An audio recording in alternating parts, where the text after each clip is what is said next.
महाराष्ट्रामध्ये घटनाबाह्य सरकारला सुप्रीम कोर्टानं संरक्षण दिलं, त्या डीवाय चंद्रचूडजी होते. आणि आता त्याच पद्धतीनं पुढे हे घटनाबाह्य काळजीवाहू सरकार, हे काळजीवाहू सरकार, केयरटेकर गवर्नमेंट, ये भी संविधान के खिलाफ, हे सुद्धा काळजीवाहू सरकार 26 तारखेला मुदत संपलेली आहे विधानसभेत. नवीन विधानसभा 26 तारखेला नवीन सरकार हे अस्तित्वात येणं हे घटनेनुसार आवश्यक होतं. आता हे त्यांचे भाडोत्री कायदे पंडित काही कागद आणून दाखवतील, पण आम्ही जर असतो तर एवढ्याला राष्ट्रपती राजवट लावली असती. मी वारंवार सांगतो, अद्याप कोणीही सरकार स्थापनेचा दावा केलेला नाही. निकाल लागून किती दिवस झाले? 10 दिवस होऊन गेले. 24 तासामध्ये खरं म्हणजे एवढं बहुमत आहे, सरकार स्थापनेचा दावा करायला पाहिजे होता. अद्याप ह्यांच्यापैकी कोणीही सरकार स्थापनेचा दावा का केला नाही? का केला? बहुमत आहे ना आपल्याकडे. सरकार स्थापनेचा दावा आपण केला नाही. अद्याप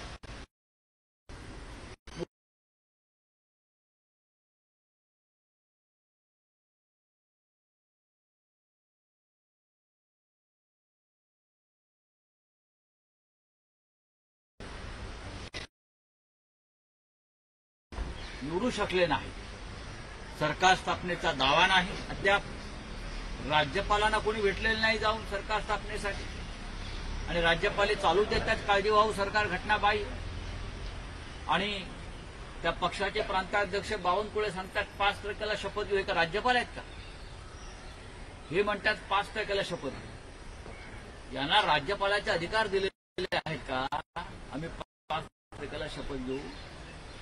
राज्यपालांनी सांगितलंय का? राज्यपालांना तुम्ही सांगितलंय का? राज्यपालांनी कळवलंय का? सरकार स्थापनेचा अद्याप दावा करायला हे तयार नाहीत का? घाबरलाय का तुम्ही? कशा करता आपण सरकार स्थापनेचा दावा करत नाहीये?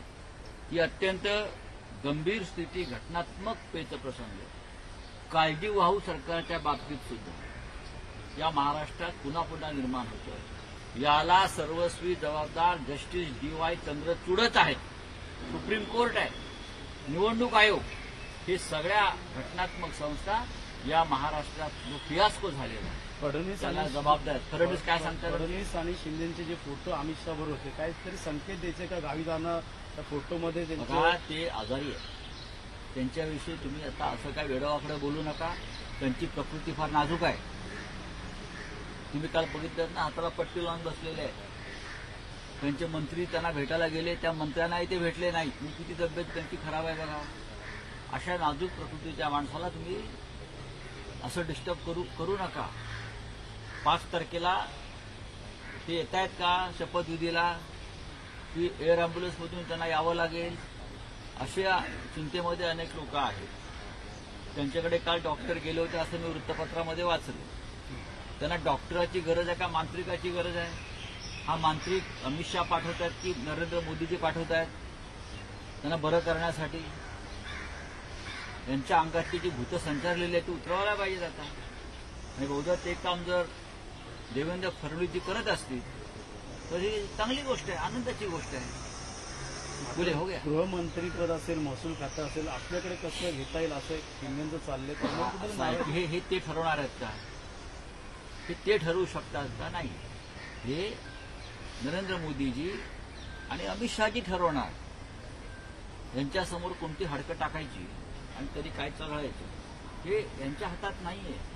यांच्या हातात फार तर रुसवे फुगवे आणि मग शरणागती, या पलीकडे यांच्या हातात काही नाही. 3 वर्षापूर्वी आम्ही जो निर्णय उद्धव ठाकरे साहेबांनी घेतला होता तो याच स्वाभिमानाच्या रक्षणासाठी घेतला होता. आम्ही स्वाभिमानी, आम्ही तुमच्या दारामध्ये शेपूट हलवत उभे राहणार नाही.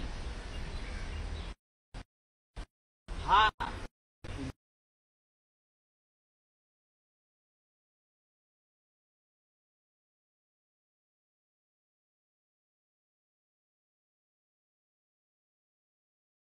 रोज तुम्हाला आता रोज येत आहेत ईव्हीएमची आणि पैशाच्या वापराची. काल आम्ही बाबा आढाव यांना भेटून आलो त्यासाठी 95 वर्षाचा योद्धा महाराष्ट्रामध्ये जे लोकशाहीचं पतन झालं अधपतन झालं त्याच्या विरुद्ध लढतोय आणि काल माननीय शरद पवार साहेब, माननीय उद्धव ठाकरे, माननीय जयंतराव पाटील हे सगळे प्रमुख नेते बाबा आढाव साहेबांना भेटून त्यांचे आशीर्वाद घेतले आणि ही लढाई यापुढे चालू राहील, संपणार नाही. बोले सर, एक प्रश्न. 16 ते 21 दरम्यान या सरकारचं पहिलं अधिवेशन आहे आणि पहिल्याच अधिवेशनामध्ये प्रश्नोत्तराचे दिवसच त्यांनी कापले, त्यामुळे फक्त 4च दिवस अधिवेशन होणार आहे. बघा, हे ह्याला म्हणतात मोदी पॅटर्न किंवा अमित शहा पॅटर्न. केंद्रामध्ये लोकसभा, राज्यसभा, संसदेमध्ये प्रश्न दिले जाऊ देत नाहीत आम्हाला. आम्ही एखादा प्रश्न विचारला की संसद बरखास्त करून 5 मिनिटात लोकसभा स्पीकर आणि राज्यसभा चेअरमन निघून जातात. आता इतकं बहुमत आहे यांच्याकडे, हे उद्या विधानसभेचं अधिवेशन सुद्धा घेणार नाही. अधिवेशन सागर बंगल्यावर घेतील किंवा नागपूरला घेतील बंगल्यावर, त्यांच्या प्रांगणामध्ये.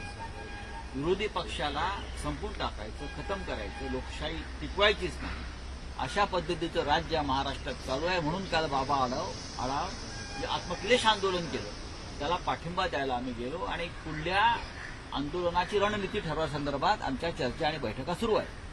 काय वाटतं, फेरतपासणीसाठी 22-24 आमदार गेले, वाटतं योग्य फेरतपासणी होईल ईव्हीएम मशीनची?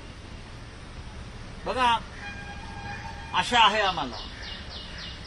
आता ते काहीतरी मॉक, कसलं मॉक,